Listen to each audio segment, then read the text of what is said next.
Hello everyone, today in this quick tutorial I'm going to be showing you how we can easily watch the FIFA World Cup match on India.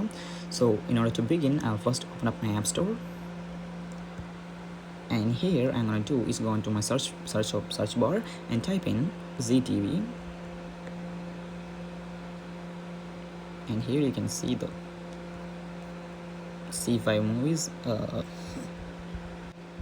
going to just click on the get option now, and now I'm going to type in my password.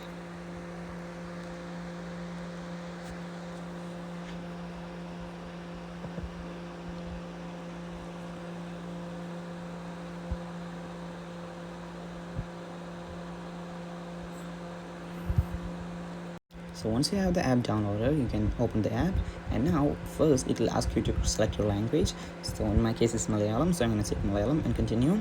And now you can see here on the first page itself, you can see that the FIFA World Cup is there. So what I'm going to do is just click on watch now, and now it says to buy a plan. So you have to buy a plan for 800 rupees for 3 months for able to view the FIFA World Cup. So that's it for today's video, guys. Hope you found this video informative. If yes, please do like, share, subscribe, and thank you for watching. Have a nice day.